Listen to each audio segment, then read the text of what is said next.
नमस्कार, आप देख रहे हैं मनी सेंट्रल और मैं हूं आपके साथ विशाल शर्मा। देश भर के सरकारी कर्मचारियों को 8वें वेतन आयोग की सौगात देने के बाद मोदी सरकार प्राइवेट नौकरी करने वालों को खुश करने की तैयारी कर रही है। सरकार करोड़ों कर्मचारियों को सोशल सिक्योरिटी के दायरे में लाने की तैयारी कर रही है, यानी सोशल सिक्योरिटी नेट में लाना चाहती है। अब क्या करने जा रही है सरकार, इसकी करेंगे पड़ताल। पूरी चर्चा में शामिल होने के लिए हमारे साथ मौजूद है मनी 9 के एडिटर प्रियंका संभम।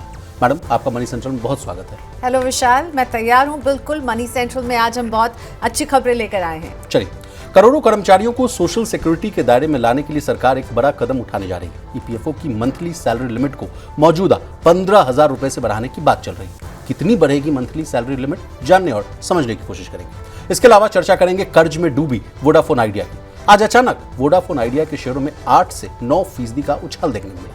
क्या निवेशकों के अच्छे दिन की शुरुआत हो गई है? किस खबर के बाद कंपनी के शेयरों में आई तूफानी तेजी? एकदम आसान भाषा में इसको भी डिकोड करने की कोशिश करेंगे। और अंतिम में चर्चा करेंगे गोल्ड की। करीब 30 साल बाद पहली बार ऐसा हुआ है कि गोल्ड दुनिया का सबसे बड़ा रिजर्व एसेट बन गया है और उसने अमेरिकी सरकारी बॉन्ड यानी यूएस की ट्रेजरीज को पीछे छोड़ दिया।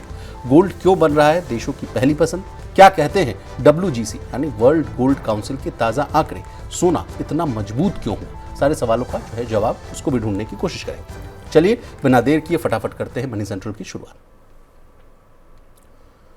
प्राइवेट सेक्टर में काम करने वाले करोड़ों कर्मचारियों के लिए एक बहुत बड़ी और एक अच्छी खबर है। अगर आप नौकरी करते हैं और आपकी सैलरी 15,000 रुपए से थोड़ी भी ज़्यादा है तो शायद आप अब तक आपका पीएफ का जो फायदा है वो पूरी तरह आपको नहीं मिल पा रहा होगा, ना ही उसमें ऐड हो पा रहा होगा। लेकिन अब आपकी ये टेंशन दूर हो सकती है, क्योंकि पीएफ की सैलरी लिमिट यानी ईपीएफ वेज लिमिट को बढ़ाने की मांग अब पहले आखिरी पड़ाव पर थी। उसको लेकर बड़ा मामला सुप्रीम कोर्ट तक भी जाता हुआ देखा। सुप्रीम कोर्ट के एक ताज़ा निर्देश ने उन लाखों कर्मचारियों की उम्मीदें जगा दी जो पिछले 11 साल से इस नियम की बदलने का इंतजार भी कर रहे थे। अब चूंकि ईपीएफओ से जुड़ी ये खबर आपकी जेब और आपके भविष्य से जुड़ी है, तो इस मामले पर पर्सनल फाइनेंस की खबरों को दशकों से कवर करने वाली मैडम मौजूद है हमारे साथ। मैडम, आपसे बेहतर इस खबर को कोई नहीं समझा सकता, तो ओवर टू यू।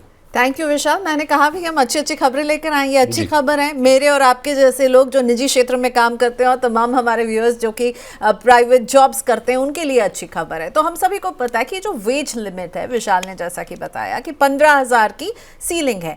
तो कोई भी ऑर्गेनाइजेशन जिनके जो एम्प्लॉयज़ हैं, अगर वो 15,000 रुपए की कम सैलरी पाते हैं तो उनको मैंडेटरी ईपीएफ उनके कर्मचारियों को देना है, मतलब डिडक्ट करना है और उनके रिटायरमेंट की तरफ वो ईपीएफओ में उनको सबमिट करना होता है ये पैसा। अब ये जो 15,000 की वेज लिमिट है ना, इसको बढ़ाने की बात की जा रही है, क्योंकि क्या होता है 15,000 से जैसे आपकी सैलरी बढ़ती है तो एम्प्लॉय कह सकता है अपने ऑर्गेनाइजेशन को, देखिए ये ऑप्शनल है, मैं लूं या नहीं लूं, आप ईपीएफओ की तरफ मेरा पैसा नहीं काटिए। और अक्सर क्या होता है जब नई नई नौकरी शुरू करते हैं और 18-20 हजार की सैलरी है तो एम्प्लॉयज खुद ही जाके कहते हैं मत काटिए मेरा पैसा।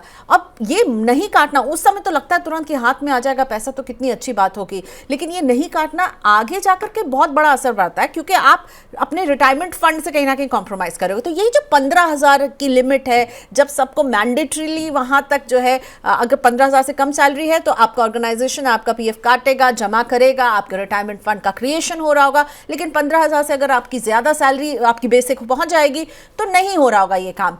तो अब एक पीआईएल जो दाखिल की गई थी सुप्रीम कोर्ट में, उस पे सुप्रीम कोर्ट ने सरकार को कहा है कि आप इस वेज लिमिट को 15,000 से बढ़ाइए, 21,000 कीजिए, 25,000 कीजिए, 30,000 कीजिए। ज्यादातर तो लग रहा है कि 30,000 होने के चांसेस हैं, यानी सीधे डबल हो जाएगा। डबल हो जाएगा। सरकार को 4 महीने का वक्त दिया, एकदम टाइम बाउंड तरीके से बोला कि आप 4 महीने में ये डिसीजन लीजिए कि इस वेज लिमिट को बढ़ाइए।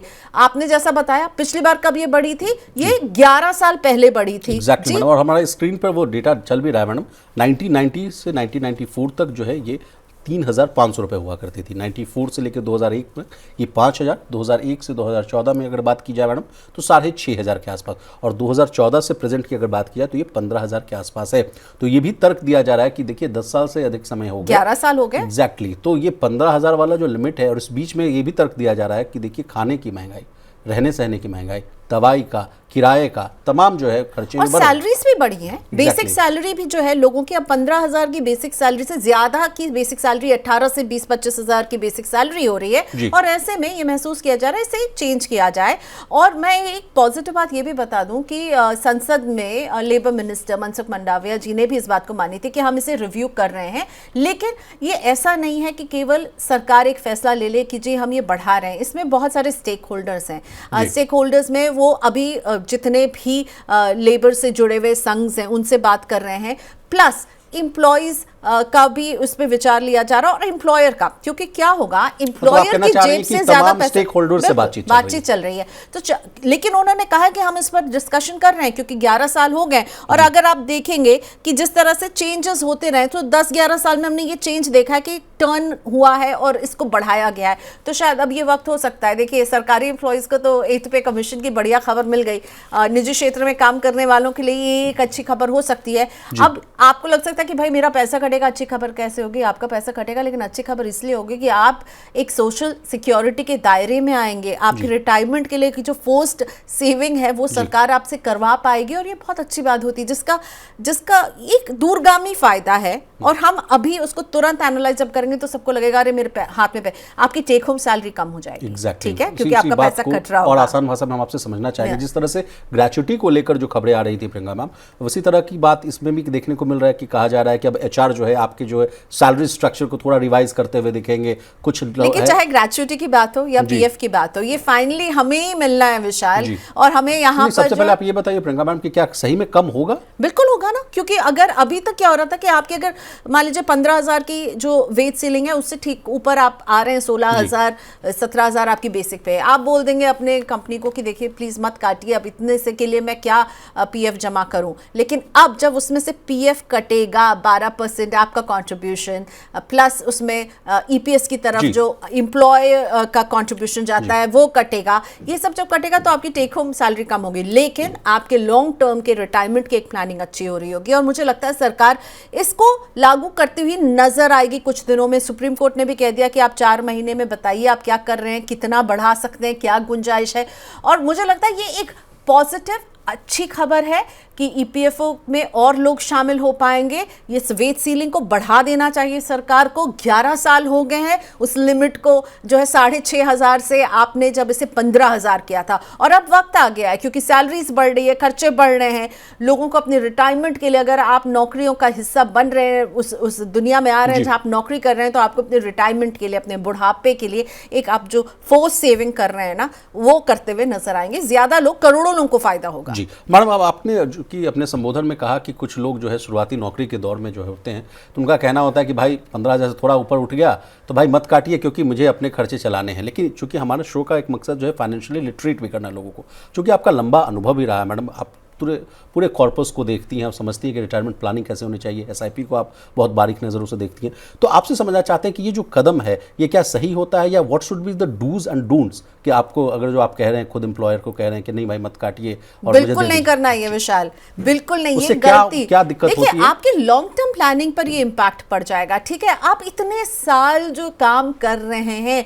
उसमें से एक हिस्सा आप फोर्स्ड तरीके से बचाते हैं, बचाने के लिए मजबूर हो जाते हैं, और जब आप 60 साल के होंगे तो आप उस पैसे को निकालते हैं। और अब तो खैर ईपीएफ के नियम में इतनी ढील दी गई है कि आप अगर प्री मैच्योर विड्रॉल भी करना चाहते हैं तो कंडीशंस के साथ वो भी कर सकते हैं। और मुझे लगता है लॉन्ग टर्म प्लानिंग का इससे बेहतर तरीका कुछ नहीं हो सकता है। जब हमारे घर में जब क्या होता है कि हमने कुछ पैसे जो है हम अगर उसको एकदम रखते हैं, कुछ छुट्टियां आई, कुछ हुआ या बैंक अकाउंट में रखा है, चलो खर्च कर लेते हैं फिर आ जाएगा पैसा, लेकिन ईपीएफओ का पैसा आप नहीं छू सकते ना, पीएफआरडी उस पर नजर रखे हुए है, आप उस पैसे को नहीं छू सकते हैं। और ये एक फोर्स्ड सेविंग है, और मुझे लगता है हमारे यंगस्टर्स जो जॉब वर्क फोर्स में आ रहे हैं उनको भी ये समझना चाहिए। और मुझे ये भी मैं उम्मीद कर रही हूँ कि इस बार सरकार ये फैसला लेगी कि इसे इसी साल जो है बढ़ा दिया जाए, क्या पता बजट में इससे रिलेटेड हम अनाउंसमेंट देखें। चलिए, आपने अच्छा संकेत दे दिया।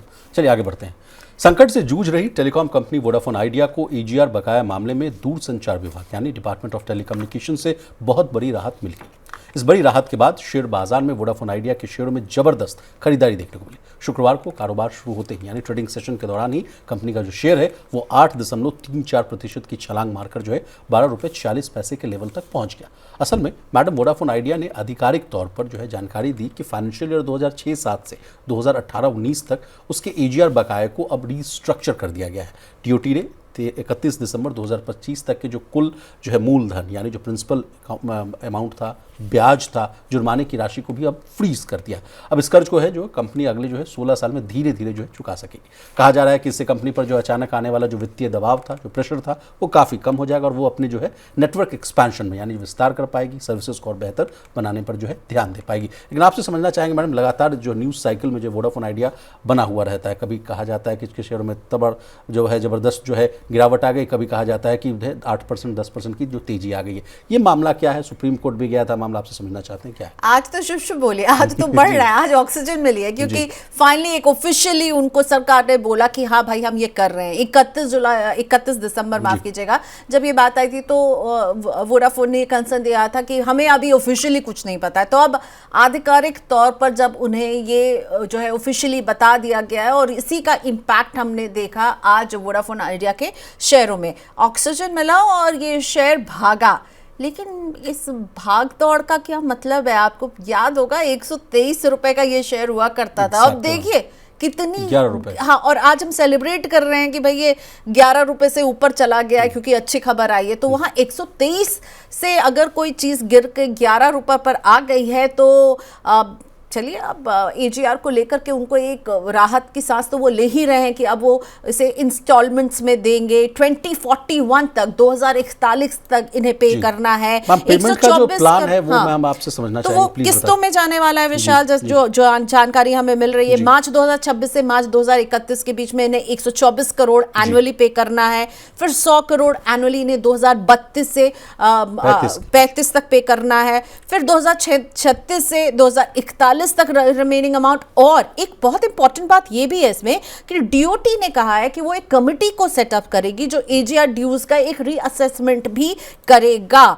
तो बहुत ही मतलब राहत वाली खबर है इसके वोडाफोन आइडिया के लिए एजीआर के फ्रंट पर। जी मैम, पर सब्सक्राइबर के फ्रंट पर अच्छी खबर तो अभी तक नहीं मिल रही है ना, लगातार गिर रहे हैं। Exactly. 20 लाख से ज्यादा लोगों ने छोड़ा। मैं एक रिपोर्ट पढ़ रही थी विशाल कि हर इनके जो 5 में से एक इनएक्टिव यूजर है। तो इनके आरपू यानी जो पर यूजर जो कमाई है वो इस वजह सबसे कम भी है मैडम। अगर आप इनके जो कंपटीटर्स से देखेंगे, एयरटेल से देखेंगे, जियो से देखेंगे, वो सब तो 200 के आंकड़े के ऊपर हैं। और ये 165 से 167 है क्योंकि इनके इनएक्टिव यूजर्स बहुत हैं।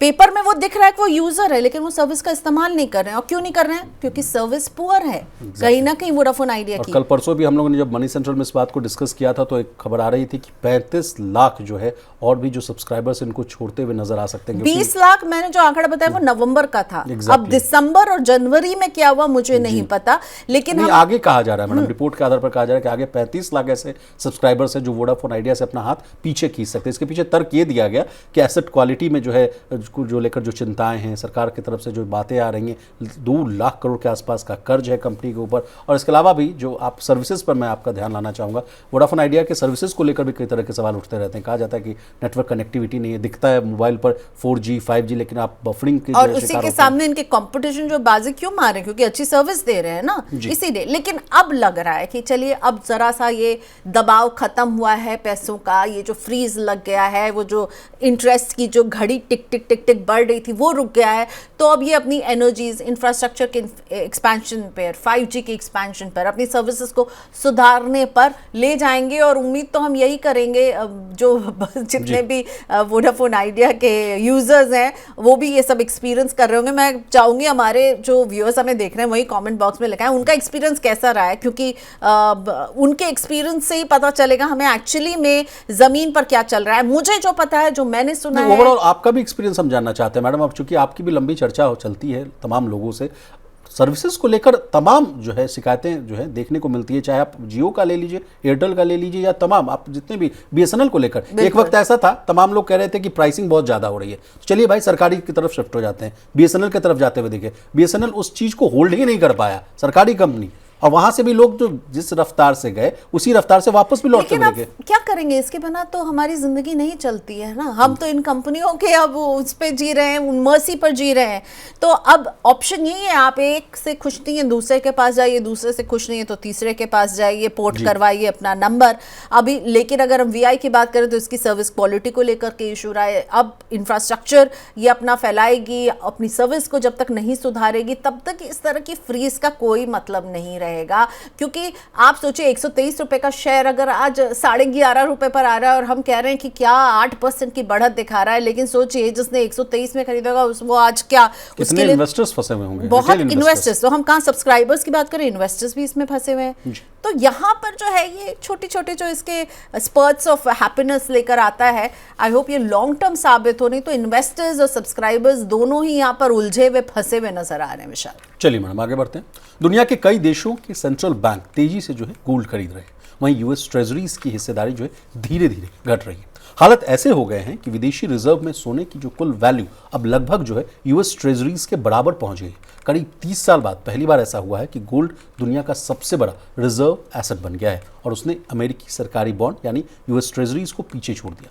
वर्ल्ड गोल्ड काउंसिल यानी WGC के आंकड़ों के मुताबिक विदेशी सेंट्रल बैंकों के पास मौजूदा सोने का कुल वैल्यू जो है लगभग $4 ट्रिलियन तक पहुंच गया, जबकि यूएस ट्रेजरीज में उनकी होल्डिंग करीब $3.9 ट्रिलियन रहेगी। मैडम ये क्या है पूरा मामला, उसको बहुत ही आसान भाषा में आप समझाइए। सोने की जो है ना गोल्डन रैली चल रही है विशाल, ठीक है। पूरे 2025 में अगर कोई एसेट काम कर रहा था, अगर किसी एसेट ने जोरदार डबल डिजिट रिटर्न दिया है, चांदी को हम थोड़े समय के लिए भूल जाएं तो सोना रहा है। 77% का रिटर्न उसने 2025 में दिया। कीमतें देखिए कहां पहुंच गई है।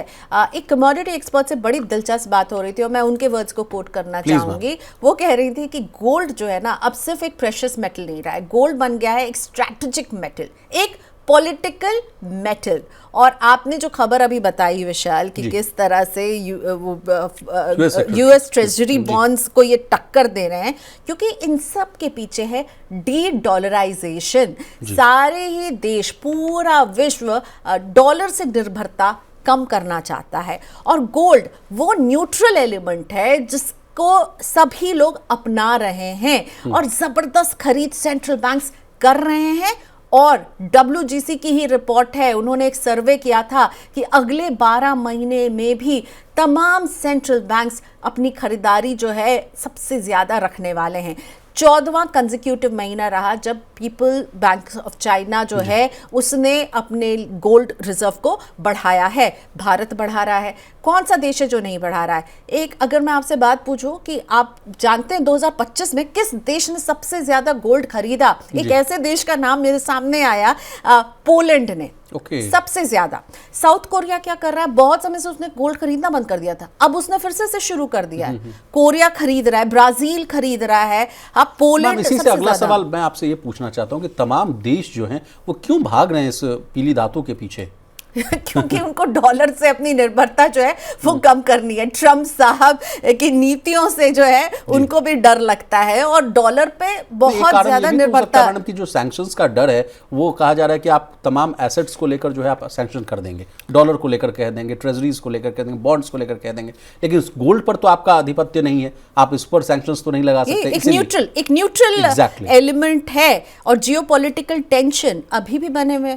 खुद हम अब वेनेजुएला में देख रहे हैं और उसके बाद ट्रम्प साहब के जो हर दिन नए नए बयान आते हैं। और मैं पहले कहती थी कि उनकी कथनी और करनी में बहुत फर्क होता है, पर अब मुझे लगता है कि उनकी कथनी और करनी अब कहीं कहीं मिलने लगी। वेनेजुएला को लेकर उन्होंने जो कहा कर दिखाया भाई। मैडम आप माफी चाहूंगा, आपको रोक रहा हूं। आज ही देखिए बहुत ही बुरी खबर आती हुई दिखी भारत को लेकर। कहा गया कि जो भारत के प्रधानमंत्री हैं मोदी साहब, उन्होंने फोन नहीं किया, इस वजह से जो है इंडिया यूएस के बीच में जो ट्रेड डील वो नहीं हो पाया। ये देखिए कितना बड़ा मामला, जबकि पहले हम लोग कह रहे थे कि मदर ऑफ ऑल डील्स करते हुए नजर आएंगे। जब शुरुआत में पिछले साल की मैं बात कर रहा हूं, फरवरी के समय के आसपास कहा जा रहा था कि India will be the first country जो सबसे पहले अमेरिका के साथ जो है डील करता हुआ दिखेगा। एक साल बीत गया हमें ये इंतजार करते करते। एग्जैक्टली, और अब तो कोई पता ही नहीं चल पा रहा है कि डील होगा भी या नहीं हो पाएगा। और उसके ऊपर से ट्रंप के जो बयान आ रहे हैं, जिस तरह के उनके वो मौकरी भरे वीडियोस हम देख रहे हैं, इन सब से तो लग रहा है कि मामला अभी लंबा खिंचता हुआ ही नजर आ रहा है। और ऐसे में चाहे भारत हो, चीन हो, ब्राजील हो, पोलैंड ओलिंडो, सभी जो है अपने गोल्ड रिजर्व को और पुख्ता बना रहे हैं, क्योंकि जैसा मैंने कहा ये एक स्ट्रैटेजिक और पॉलिटिकल वेपन बन रहा है। डॉलर से आत्मनिर्भरता कम करनी है। गोल्ड सभी के लिए एक बराबर है उसकी प्राइस। डॉलर और रुपी जो है या डॉलर और यूरोस के बीच का जो अंतर है वो गोल्ड में नहीं रहता ना। गोल्ड सबके लिए एक समान उसकी वैल्यू है। चाइना तो एक कदम आगे जा रहा भाई, वो खरीद तो रहा ही है चाइना, प्लस वो दूसरे देशों को स्टोरेज फैसिलिटी दे रहा है जिससे कि वो दूसरे देशों के सोने को भी रख रहा है। तो गोल्ड को लेकर के अभी हम एक्शन और देखने वाले हैं। और कमोडिटी एक्सपर्ट्स और मॉर्गन स्टैनली की भी एक बड़ी रिपोर्ट आई थी कि भाई गोल्ड के प्राइसेस में वो मॉर्गन स्टैनली तो कह रहा है कि जून तक जो है ये $4,500 पर होगा।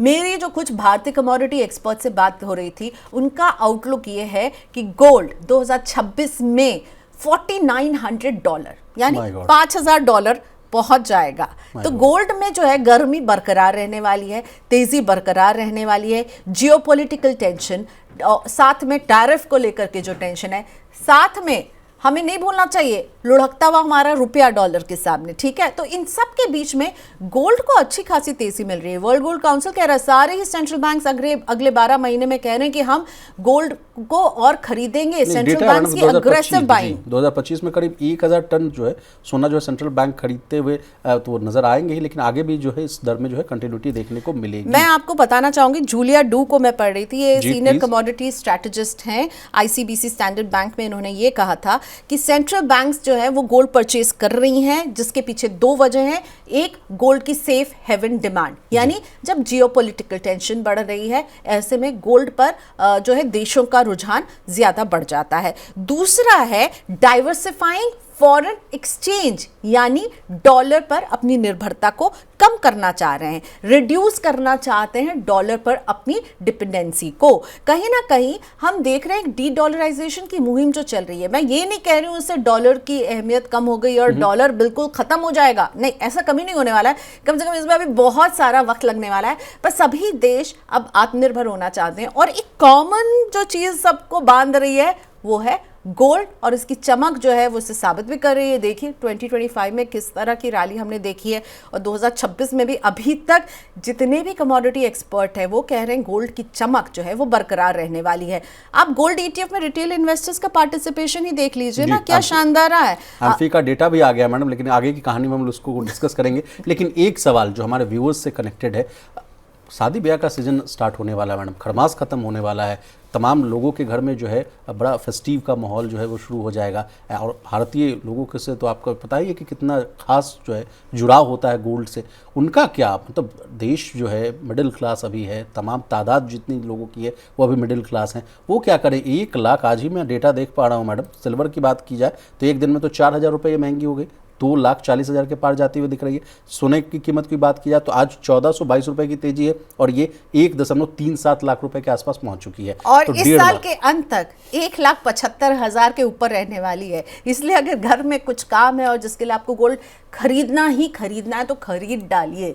ये मत सोचिए कि गोल्ड गिरेगा अभी तो बहुत मामूली सी डिप नज़र आएंगी। और हम कौन सा ज्वेलरी शॉप में तब खरीदने जाते हैं जब डिप आता है, तब हम खरीदने जा रहे हैं। जब घर में ज़रूरत है तब खरीदिए, और वरना आपको जो है इसको भी अपने पोर्टफोलियो में स्ट्रैटेजिकली एलोकेट करना है, और उसके लिए गोल्ड ETF और गोल्ड के फंड ऑफ फंड एक अच्छा ऑप्शन होते हैं। ओके, चलिए मैडम आगे बढ़ते हैं।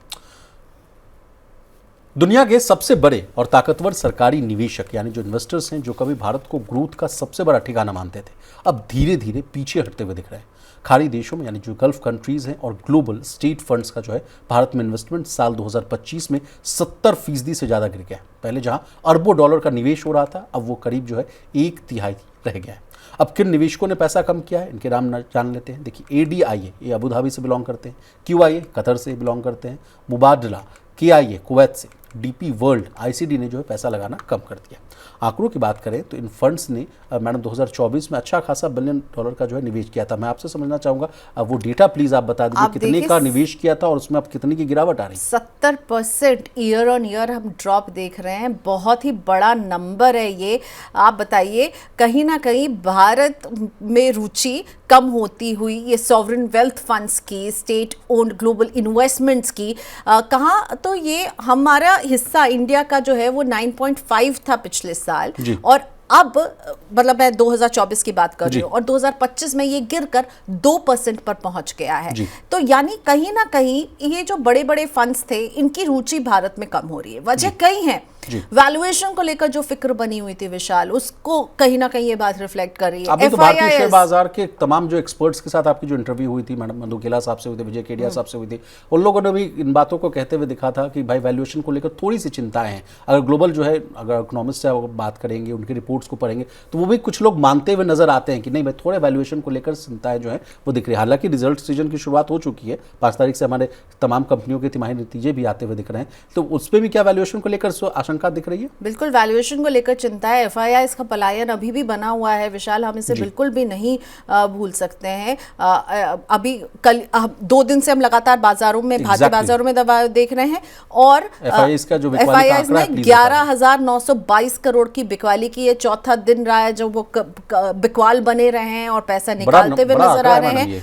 पिछले साल की हम बात करें 1.58 लाख करोड़ निकाला है एफआईआईज ने। एफआईआईज वापस नहीं आ रहे हैं, ठीक है। अब ये जो सॉवरेन वेल्थ फंड्स हैं या स्टेट ओन इन्वेस्टर्स जो हैं, जो बाहर के आते हैं और भारत में पैसा लगाते हैं, वो क्यों लगाएंगे पैसा? उनको रिटर्न चाहिए ना। भारत में वो रिटर्न नहीं मिल रहा है, तो वो अपना पैसा यूरोपियन देशों में लेकर जा रहे हैं, अमेरिका में लेकर जा रहे हैं, डेवलप्ड कंट्रीज में लेकर जा रहे हैं। इमर्जिंग मार्केट्स और डेवलपिंग कंट्रीज से उनकी थोड़ी सी दूरी यहाँ पर नजर आ रही है। वैल्यूएशन को लेकर फिक्र है, एफआईआईज का लगातार पलायन जो है ये है, और ये बड़े बड़े निवेशक अगर अपना हाथ खींचेंगे तो इसका ओवरऑल इम्पैक्ट हमको लग रहा है कि बहुत बुरा आ सकता है। नौकरियों पर असर होगा। हम डेटा सेंटर्स की बात कर रहे हैं, वहां पर पैसा अगर नहीं लगेगा तो वहां क्या जॉब क्रिएशन को हम देख रहे हैं कि वो एक बिग इंजन साबित होगा जॉब क्रिएशन का।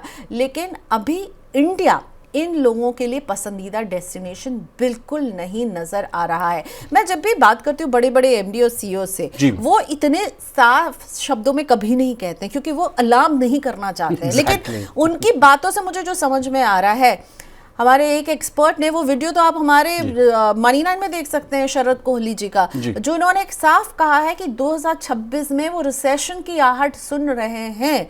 और ये आंकड़ा जो बता रहा है, जो ये बड़े बड़े अबू धाबी और कुवैत के सॉवरेन वेल्थ फंड्स ने जो वादा किया था कि वो भारत में आएंगे, निवेश करेंगे, उन्होंने उस स्तर पर निवेश नहीं किया। कुछ ने किया है पर कुछ ने अपने हाथ खींच लिए, जो प्रॉमिस किया था वो नहीं किया है। और ये डेफिनेटली डराने वाली स्थिति है। मैडम एक और फैक्टर है प्रियंका मैम, जो कहा जा रहा है कि ग्लोबल अनसर्टेनिटीज, वॉर को लेकर जो मूवमेंट बनता हुआ दिख रहा है, वो भी एक बड़ा फैक्टर है जिस वजह से जो है पैसे यहाँ से जाते हुए दिख रहे हैं। इस पर कुछ आप ऐड करना चाहेंगे ग्लोबल अनसर्टेनिटीज पर? बिल्कुल, टैरिफ को लेकर भी चिंताएं बनी हुई हैं, ठीक है, कि टैरिफ को लेकर अभी तक पहले बात हो रही थी कि हम जो है one of the first countries होंगे जो शायद ट्रंप साहब की सबसे फेवरेट लिस्ट में होंगे, पर अभी तो हम अनफेवरेट लिस्ट में टॉप नंबर पर नजर आ रहे हैं। और सैंक्शंस का डर है, जियोपॉलिटिकल 500% टैरिफ उन्होंने खुद बोल दिया है। जो रूस से तेल खरीदेगा 500% टैरिफ लगेगा। बिल्कुल, तो रशियन तेल को लेकर के। और वेनेजुएला में जो अटैक हुआ उसके बाद हमने देखा अपने भारतीय मार्केट्स को बिल्कुल भी कुछ भी रिएक्ट नहीं करते हुए, क्योंकि हम वेनेजुएला से हमारा तेल का आदान प्रदान इतना कम था। लेकिन at the same time US और स्ट्रांग होगा इसके बाद, ठीक है, तो तब क्या होगा? वो जो पेट्रो डॉलर की जो पूरी इसकी रणनीति है उस पर यूएस खेलता हुआ नजर आ रहा है। अभी तक टैरिफ को लेकर बात नहीं बनती हुई नजर आ रही है। एफआईआईज भरोसा नहीं दिखा रहे हैं।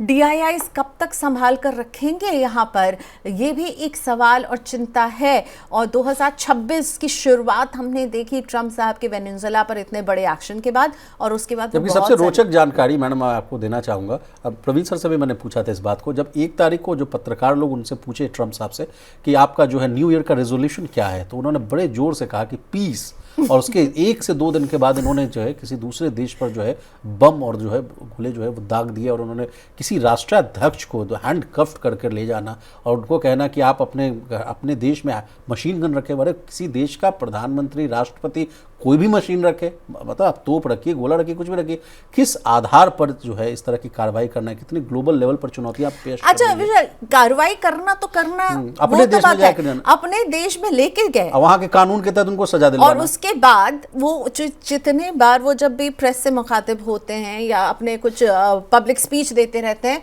उसमें वो जिस तरह से सभी की नाटक उतारते हैं। कल मैं देख रही थी फ्रेंच प्रेसिडेंट की नकल उतार रहे थे, भारतीय प्रधानमंत्री पर कुछ ताना कस रहे थे, फिर उसकी तरह वेनेजुएला के मदुरो की तरह डांस करने की कोशिश कर रहे थे। आप कहना चाह रहे हैं कि इससे अनसर्टेनिटीज और बढ़ेगा? मतलब कुछ सिग्नल्स जो है वो बिल्कुल भी क्लियर नहीं नजर आ रहे हैं, कहीं ना कहीं अनसर्टेनिटीज बढ़ रही हैं और हमारे मार्केट्स जो है अभी तक जो है वो अपना मूड बना नहीं पा रहे। क्या हो रहा है, 2 दिन लगातार हम बिकवाली भी देख चुके हैं, उसमें FIIs का एक बड़ा रोल भी रहा है। 11,000 करोड़ के आसपास का। सोचिए, अभी तो हम बस 2026 की शुरुआत में है। लेकिन एक सवाल और आपसे मैं पूछना चाहूँगा मैम, नौकरियों को लेकर कहा जा रहा है कि इससे संकट जो है ऑलरेडी हमारा जो देश है वो नौकरी के संकट से जूझ रहा है, ये आप मानिए चाहे नहीं मानिए। लेकिन इसके बाद जो कहा जा रहा है कि जो विदेशों से जो पैसा आता था उससे तो उम्मीद की जाती थी चलिए भाई इंफ्रास्ट्रक्चर में पैसा आएगा, R&D में पैसा लगेगा, तमाम तरह के जो आपको इंफ्रास्ट्रक्चर प्रोजेक्ट। वही तो मैं आपको कह रही थी कि नौकरियों पर भी तलवार लटकती हुई नजर आ रही है, नई नौकरी क्रिएट होते हुए नजर नहीं आएगी।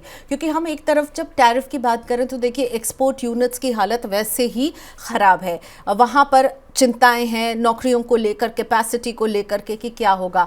प्लस अगर ये जो विदेशी निवेशक, जो सॉवरेन वेल्थ फंड्स है, जो स्टेट ओन इन्वेस्टर्स हैं, जो आते हैं भारत में पैसा लगाते हैं, तो उससे क्या होता है, इंफ्रास्ट्रक्चर तैयार होता है, डेटा सेंटर, वेयर हाउसेस तैयार होते हैं, सड़कें बनती है, रियल एस्टेट में पैसा आता है। और अगर ये रुकेगा तो कहीं ना कहीं ये हमारी नौकरियों के लिए भी काले बादल नजर आ रहे हैं मुझे तो इस खबर से, क्योंकि 2025 में उन्होंने अपने हाथ खींचे हैं, वैल्यूएशन को लेकर परेशान है, जियोपॉलिटिकल टेंशन बढ़े हुए हैं, रुपया लगातार कमज़ोर हो रहा है और कहीं ना कहीं कोई टैरिफ को लेकर के बात बनती हुई तो कहीं भी नज़र नहीं आ रही है। थैंक गॉड बिगड़ भी नहीं रही है, लेकिन अब तो लग रहा है कि जैसे बोल रहे हैं 500% जो है वो लगाएंगे रशियन ऑयल खरीदने वालों पे, तो वहाँ पे लग रहा है कि बात कहीं और बिगड़ ही ना जाए, और ये एक वरी मार्केट को भी है। चलिए मैडम आगे बढ़ते हैं। म्यूचुअल फंड में सिस्टमेटिक इन्वेस्टमेंट प्लान यानी SIP के जरिए जो है ताबड़तोड़ निवेश जारी। दिसंबर 2025 में SIP ने नया रिकॉर्ड बनाया और पहली बार जो निवेश जो है यानी इन्वेस्टमेंट 31,000 करोड़ के पार चला गया। हालांकि इक्विटी म्यूचुअल फंड्स में इन्फ्लो जो है नवंबर के मुकाबले 6% घटकर 28,054 करोड़ रुपए पर आ गया। इक्विटी फंड्स में फ्लेक्सी कैप फंड का जो है दमदार प्रदर्शन जारी है। पिछले महीने इस कैटेगरी में 10,000 करोड़ जो है उससे ज़्यादा का जबरदस्त इन्फ्लो भी आया था। अब चूंकि बात एम्फी से है, चूंकि बात जो है SIP से है, तो मैडम का रुख करना बहुत ज़रूरी हो जाता है। मैडम आज ही जो है डेटा आया है, इस डेटा को बहुत ही जो है कॉम्प्लेक्स डेटा होता है मैडम, और आपसे जो है हमें उम्मीद रहती है कि बहुत ही आसान भाषा में आप इसको तोड़ विशाल ने तो अच्छी बात बता दी कि भाई 6% जो है बढ़त है, पर मैं आपको इसमें एक बुरी खबर ये बताना चाहूंगी कि मंथ टू मंथ तो ये बढ़त बता दी विशाल ने आपको जो फिगर्स दिए हैं जी। लेकिन अगर मैं बात करूं ईयर ऑन ईयर की, तो यहाँ पर हम 32% का डिक्लाइन देख रहे हैं। इक्विटी म्यूचुअल फंड में दिसंबर 2024 में 41,155 करोड़ का निवेश आया था, जो कि 2025 के दिसंबर में गिरकर 28,054 करोड़ पर पहुंच गया है। तो ये 32% का डिक्लाइन इक्विटी म्यूचुअल फंड में। Equity is the keyword. Okay ma'am, एक एक करके समझने की कोशिश करते हैं। जो 31% का डिक्लाइन है ये क्या बताता है? इक्विटी मार्केट्स 2025 में बेहद वॉलेटाइल रहे, दिशाहीन रहे। एक शब्द जिसका इस्तेमाल बार बार होता था, चॉपी सेशन, चॉपी ट्रेड। ये सुन के आपने 2025 में कि आज मार्केट्स बहुत चॉपी रहे, बहुत वॉलेटाइल रहे, दिशाहीन रहे, ना ऊपर गए ना नीचे गए, कहीं पर अटके हुए नजर आए। और वैसे ही वैल्यूएशन के लिए भी ऐसा ही शब्द होता है कि ना ऊंचा है ना नीचा है, कहीं बीच में कुछ समझ में नहीं आ रहा है, दिशाहीन, डायरेक्शनलेस रहे। और इस वजह से इक्विटी में जो है जो डिस्ट्रेस रहा इक्विटी मार्केट्स में कि समझ में नहीं आ रहा था क्या करें, लोगों की दिलचस्पी इक्विटी फंड्स में थोड़ी कम हुई, लेकिन म्यूचुअल फंड से कम नहीं हुई है। इसीलिए हम सिर्फ देख रहे हैं ऑल टाइम हाई पर है। मैम अब एक और डेटा है, मैं उसको पढ़ता हूँ, उसको आप जो है इसको डिकोड करिएगा। डेट म्यूचुअल फंड से कहा जा रहा है कि भारी निकासी की गई है। डेट म्यूचुअल फंड जैसे कि बॉन्ड हो गया, लिक्विड फंड हो गया, उसमें से जो निवेशकों ने बड़ी रकम जो है वो निकाली है। दिसंबर में डेट फंड से 1.32 लाख करोड़ से ज़्यादा की निकासी हुई है। नवंबर में जो विड्रॉल था वो सिर्फ मात्र 25,693 करोड़ था। इस डेटा को मैं कैसे पढ़ूँ, समझूँ? सर डेट म्यूचुअल फंड में लोग शॉर्ट टर्म के लिए पैसा पार्क करते हैं, ठीक है, एडवांस टैक्स की किस्तों का भरने का ये सीजन है, तो ये सीजनल फैक्टर है जो डेट म्यूचुअल फंड में हमें हर 3 महीने में दिखता है, जब लोगों को पैसा निकालना होता है अपने एडवांस टैक्स की लाइबिलिटी को देने के लिए। इतनी चिंताजनक बात नहीं है डेट म्यूचुअल फंड को लेकर के। देखिए, आप ही ने कल खबर बताई थी मनी सेंट्रल में कि जियो ब्लैक रॉक जो है 2 नए डेट फंड्स लेकर आ रहा है, तो डेट फंड्स में चिंता की ऐसी कोई बात नहीं है, लोग वहां पे शॉर्ट टर्म के लिए पैसा पार्क करते हैं और इसलिए वहां से पैसा निकाल रहे हैं। इक्विटी में हमने आपको समझा दिया कि भाई मार्केट्स बड़े वॉलेटाइल रहे, तो पूरे साल का अगर हम आंकड़ा देखेंगे तो 2024 के कंपैरिजन में 2025 में यहाँ पे गिरावट आई है। लेकिन आपने ये बात पकड़ी नहीं कि पैसा गया कहाँ, क्योंकि सिप तो वहीं की सिप तो बढ़ गई है ना। जी कहाँ गया मैडम बताएं? आप गेस कीजिए, आपका फेवरेट एसेट है गोल्ड ईटीएफ। गोल्ड और सिल्वर ईटीएफ, इसका एक डेटा मैं जो पढ़ रही थी बहुत जबरदस्त था। एम्फी पर ही ये डेटा मुझे मिला था कि जब हमने 2025 की शुरुआत की थी जनवरी में, तब 57,000 करोड़ का सिल्वर और गोल्ड का कंबाइंड एयूएम था। ये इतना पैसा लोगों ने लगाया था। लेकिन उसके बाद देखिए क्या हुआ, सितंबर 2025 में, क्योंकि गोल्ड भागना शुरू हुआ और लोगों ने गोल्ड में पैसा लगाना शुरू कर दिया। 1 लाख करोड़ के एयूएम पर हम पहुंच गए गोल्ड और सिल्वर के। लेकिन सितंबर से दिसंबर केवल 4 महीने में गोल्ड और सिल्वर का कंबाइंड एयूएम जो है वो 2 लाख करोड़ पर पहुंच गया, ठीक डबल हो गया, 2 ट्रिलियन पर पहुंचते हुए हमने देखा। तो गोल्ड और सिल्वर आंखों के तारा बन गए लोगों के। सबने जो है जबरदस्त गोल्ड के ईटीएफ और गोल्ड के फंड ऑफ फंड में सिप किया। जो गोल्ड के फंड ऑफ फंड होते हैं ना, वो बेसिकली ईटीएफ में निवेश करते हैं और आपको सिप का ऑप्शन देते हैं। गोल्ड के जो ईटीएफ है वो आप डीमैट अकाउंट बना करके आप स्टॉक एक्सचेंज में जैसे स्टॉक खरीदते हैं वैसे खरीदते हैं। लेकिन फंड ऑफ फंड्स, और इस साल के दौरान मैंने ये भी नोट किया कि पहले क्या होता था, कंपनियां लाती थी गोल्ड फंड ले आई, एक सिल्वर फंड ले आई, एक सिल्वर ईटीएफ और फंड ले, लेकिन इस बार कंबाइन गोल्ड एंड सिल्वर। हाँ मैं माफ़ी चाहूँगा, आपको रोक रहा हूँ। एडलवाइस की जो सीईओ हैं राधिका मैडम, वो भी एक बात कहती हुई दिख रही थी कि जानते हैं, जब मैं एक फंड लाई थी उस समय 50 करोड़ 10 करोड़ 20 करोड़ के आसपास भी पैसे नहीं आते थे सिल्वर और गोल्ड वाले। अगर मैं ईटीएफ लाती थी या कोई फंड्स लाती थी, तो आज देखिए कि प्रतिदिन उतना पैसा आ रहा है। तो क्या ये जो डेटा आप बता रही थी मैडम कि 1 लाख 4 महीने में ही सीधे 2 लाख करोड़ के आसपास चल रहा है, और जो गोल्ड ईटीएफ का मैं एक डेटा भी देख रहा हूँ मैडम कि 211% की बढ़ोतरी, 11,647 करोड़ के आसपास गोल्ड ईटीएफ में निवेश आ गया। इन तीनों खबरों को जोड़कर आप कैसे देख रही हैं? मैं इसमें थोड़ा सा वक्त लूंगी विशाल, प्लीज। क्या है, इन्वेस्टर का एक बिहेवियर होता है, उसे कहते हैं रीसेंसी बायस। जो चीज भाग रही है ना उसकी तरफ, या फियर ऑफ मिसिंग आउट। हाँ, फोमो है कि भैया कहीं हम अब छोड़ देंगे, पता नहीं अब कहाँ होगा। तो इसीलिए लोग भर भर के पैसा गोल्ड और सिल्वर में लगा रहे हैं। अब राधिका गुप्ता का आपने मेंशन किया, मैं उनकी एक लाइन को कैसे नहीं कोट करूं। उन्होंने कहा कि गोल्ड और सिल्वर जो है ना वो इन्वेस्टमेंट पैक के जोकर हैं। ठीक है, जब कुछ नहीं चलता है तो जोकर चलता है। लेकिन इसीलिए, लेकिन ये हर बार चले ये जरूरी नहीं है, वो फेजेस में चलता है। और 2025 वही साल रहा जब गोल्ड और सिल्वर जो है वो चल रहे थे और इक्विटी सुस्ता रहे थे।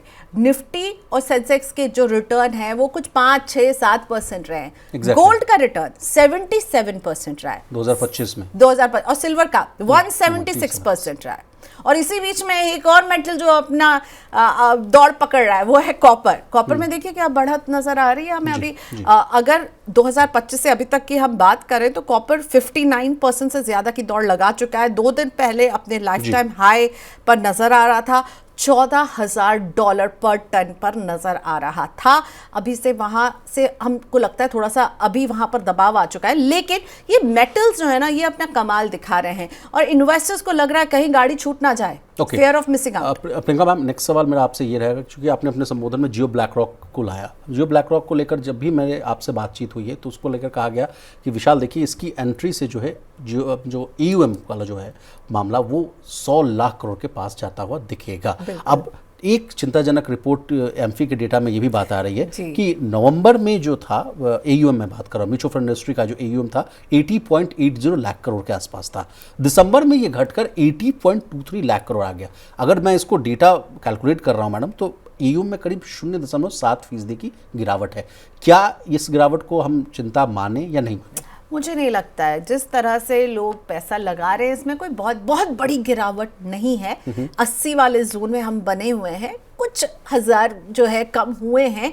बहुत बड़ी चिंता अभी तो मुझे नज़र नहीं आ रही है और मुझे लग रहा है 2026 में भी सिप करने वालों की रफ्तार ऐसी बनी रहेगी, क्योंकि सिप देखिए रिकॉर्ड हाई पर 31,000 को क्रॉस करते हुए पूरे 2025 में हमने देखा जो सिप का आंकड़ा था ना वो 28,000 करोड़ 29,000 करोड़ 30,000 भी नहीं छुआ था, और ये देखिए 31,000 करोड़ को छू गया है। तो ईएम कम होने के पीछे डेट से जो पैसा निकाला गया एक रीज़न हो सकता है। ईएलएसएस और डिविडेंड यील्ड फंड ने अच्छा नहीं किया, ये ट्रेडिशन पूरे साल ही जारी रहा। सेक्टोरल और थीमेटिक फंड्स में भी लोगों ने रुचि कम दिखाई है। इक्विटी बाजार ठंडा था। गोल्ड और सिल्वर पूरी पिक्चर को कितनी देर संभालते हैं और कितना संभाल सकते हैं, लेकिन हाँ गोल्ड और सिल्वर का दबदबा अभी भी बना हुआ है ज़बरदस्त। यहाँ पर लोग जो है इन्वेस्टमेंट करते हुए नजर आ रहे हैं। और मुझे आपने जियो ब्लैक रॉक का नाम लिया, मुझे लग रहा है अगली स्कीम लगता है वो गोल्ड और सिल्वर ही लेकर आने वाले हैं, क्योंकि उनको भी फियर ऑफ मिसिंग आउट हो रहा है। पहले हम लोग चर्चा करते थे कि ये डेट ला रहे हैं, इक्विटी फंड्स कब लाएंगे, लेकिन फिर इक्विटी फंड्स भी आ गए। अब जिस तरह से अब जो फंड्स के लोग लगातार उनकी तरफ से जो बाढ़ आती हुई दिख रही है। लेकिन मैम एक और डेटा है, माफ कीजिएगा कि आपको मैं इरिटेट कर रहा हूँ, पिछले एक साल की जो इक्विटी म्यूचुअल फंड का जो ट्रेंड है वो क्या बताता है, वो भी मैं आपसे जानना चाहता हूँ। बिल्कुल इरिटेट नहीं कर रहे हैं आप विशाल, ये बता रहा है कि सिप को लेकर के ना मुझे बहुत खुशी होती है ये बताते हुए कि मनी 9 ने भी एक बहुत इंपॉर्टेंट रोल प्ले किया है। ठीक है, सिप को लेकर के लोगों में समझ बढ़ी है। पहले जब कोई सिप कहता था ना तो हमें बार बार समझाना पड़ता था SIP यानी सिस्टमैटिक इन्वेस्टमेंट प्लान, और 2025 वही साल रहा है जब हमने देखा है कि लोगों ने ये DII इन्वेस्टर्स थे जिन्होंने बाजारों को संभाले रखा। ठीक है, चाहे हम धीरे पेस से बढ़े लेकिन हम नेगेटिव जोन में नहीं आए 2025 में। ठीक है, और ये डोमेस्टिक इन्वेस्टर्स का पैसा आता रहा, FIIs निकालते रहे, लेकिन DIIs जो है वो निवेश करते रहे, और ये रिटेल इन्वेस्टर्स अपना पैसा हर महीने लगाते रहे। पूरे 2025 में मुझे कोई एक महीना याद नहीं है जब हमने शार्प डिक्लाइन देखा हो इक्विटी म्यूचुअल फंड में आने वाले पैसों का या सिप में आने वाले पैसों का। हमेशा हमने बढ़त देखी है। अभी भी जो हम डिक्लाइन देख रहे हैं दिसंबर से इस दिसंबर तक के बीच में, आप समझिए कि इस बीच में टर्मोइल कितना रहा है बाजार में और वॉलेटाइल कितने रहे हैं बाजार में। लेकिन निवेशक जो है वो समझ रहा है लॉन्ग टर्म प्लानिंग के लिए बहुत ज़रूरी है इक्विटी में पार्टिसिपेट करना है, पर सीधा शेयर मार्केट के जरिए नहीं करना है। तो इक्विटी म्यूचुअल फंड एक अच्छा उनको प्रोडक्ट दे रहे हैं जिसके जरिए वो इक्विटी में पार्टिसिपेट कर रहे हैं। इन्फ्लेशन बीटिंग रिटर्न के लिए इस तरह के प्रोडक्ट को वो चुन रहे हैं। जी मैम, आपसे जो ट्रेंड की मैं बात कर रहा था, देखिए एक डेटा है मैम कि जुलाई 2025 में सबसे ज़्यादा निवेश आया था। मैम इक्विटी म्यूचुअल फंड की बात कर रहा हूँ, 42,702 करोड़। अगस्त और अक्टूबर में इसमें तेज गिरावट आई, और दिसंबर 2025 में भी जो निवेश है वो नवंबर के मुकाबले कम रहा। मैं आपसे आसान भाषा में ये जानना चाहता हूँ कि क्यों आई ये गिरावट मैडम, और जो हाई था जो 42,000 के आसपास था उससे हम लोग अभी क्यों नीचे? मुझे लगता है वही बाजार जिस तरह से कहीं ना कहीं बाजार में अभी तक दिशा नहीं मिल रही है, और उसके बाद टैरिफ को लेकर के चिंताएं बनी हुई हैं। जियोपॉलिटिकल टेंशन में हर दिन कुछ एक नया सिचुएशन जो है वो हमारी तरफ नज़र डाल रही है। जुलाई में हमने बढ़त इसलिए भी देखी क्योंकि मार्केट्स का मूड बहुत अच्छा रहा, और इसीलिए हमने देखा था कि उस समय लोगों ने, हमें ऐसा लगा कि अब कम बैक हो गया, सब कुछ ठीक हो गया है, लेकिन ऐसा नहीं हुआ। उसके आगे हमने फिर डिप भी देखा। अब देखिए इक्विटी बाजार ना फ्लैट लाइन कभी नहीं चलते हैं, वो ऊपर नीचे ही जाएंगे, और अगर वो फ्लैट चलने लगेंगे फिर क्या ही बाजार है। जैसे कहते हैं ना कि आपके वो जो दिल की धड़कन है जिस दिन फ्लैट हो जाती है उस दिन आप फ्लैट हो जाते हैं। आप में वो जो है रवानगी रहती है, और आप में वो जो जुनून रहता है वो ऊपर नीचे जाने पर ही रहता है। तो ऊपर जो जाएगा नीचे भी आएगा, फिर ऊपर जाएगा। लॉन्ग टर्म के लिहाज से आपको यहाँ पर अगर आप आ रहे हैं तो ये ऊपर नीचे वॉलेटाइल सेशन से डरना बिल्कुल भी नहीं है। अब कुछ और डेटा है, मैं पढ़ देता हूँ अपने व्यूवर्स के लिए, तो अब पूरा कंप्लीट एक स्टोरी हो जाएगा एमफी के डेटा को लेकर। देखिए दूसरे ETF में भी तेजी देखने को मिली है। अन्य ETF में जो 13,199 करोड़ का जो है इन्वेस्टमेंट आया है, ये नवंबर के मुकाबले 36% ज़्यादा बताया जा रहा है। फ्लैक्सी कैप फंड्स में भी जो है 10,019 करोड़ रुपए का इन्वेस्टमेंट हुआ है। नवंबर से कहा जा रहा है कि 23% ज़्यादा है। और जैसा कि मैडम ने बता भी दिया कि इन इक्विटी फंड से पैसा निकला है। ELSS फंड से जो है 718 करोड़ की निकासी हुई है। डिविडेंड यील्ड फंड से 254 करोड़ का जो है विड्रॉवल देखने को मिल रहा है। लार्ज कैप, मिड कैप और स्मॉल कैप का क्या हाल है ये भी मैं आपको बता दूं, इसमें भी आप लोग का बहुत इंटरेस्ट रहता है। लार्ज कैप फंड में जो निवेश है 4.4% घटकर 1,567 करोड़ के आसपास रहा है। मिड कैप फंड में 4,176 करोड़, स्मॉल कैप फंड में 3,824 करोड़ के आसपास का है। तो लिक्विड फंड्स में भी सबसे ज्यादा निकासी हुई है। दिसंबर में 47,308 करोड़, नवंबर में ये 14,051 करोड़ था। तो मैडम कुछ आप ऐड करना चाहेंगे इन डेटा को देखकर, या हम लोग समराइज करें? बिल्कुल, अब तो समराइज ही कर लेते हैं। हमने हर कैटेगरी के फंड को डिस्कस कर लिया है और मुझे लगता है कि अभी निवेशों का जोर जो है वो ज़्यादातर गोल्ड और सिल्वर में नज़र आ रहा है। फ्लेक्सी कैप भी एक सदाबहार फंड रहा है और मल्टी एसेट ये जो है इसे माना जा रहा है फंड ऑफ द ईयर 2025 में। जब हम देख रहे थे लार्ज कैप में थोड़ा सबड्यूड रहा है रिटर्न, लेकिन मिड कैप और स्मॉल कैप तो बहुत बुरी तरह से पिटे हैं। और इन सब में मल्टी एसेट फंड, और मल्टी एसेट फंड की क्या खासियत है, इसमें आपको इक्विटी भी मिलता है, इसमें आपको डेट भी मिलता है और इसमें आपको कमोडिटी यानी गोल्ड और सिल्वर भी मिलता है। भले ही गोल्ड और सिल्वर की मात्रा कम रहती है, पर गोल्ड और सिल्वर ने इतनी अच्छी रैली दिखाई कि मल्टी एसेट फंड जो है वो 2025 के हीरो साबित हुए हैं। आपको डाइवर्सिफिकेशन करने का ऑप्शन देते हैं और इसीलिए अभी जो है ना बाजार का मूड, जब आपको कुछ समझ में नहीं आया ना, तो आपको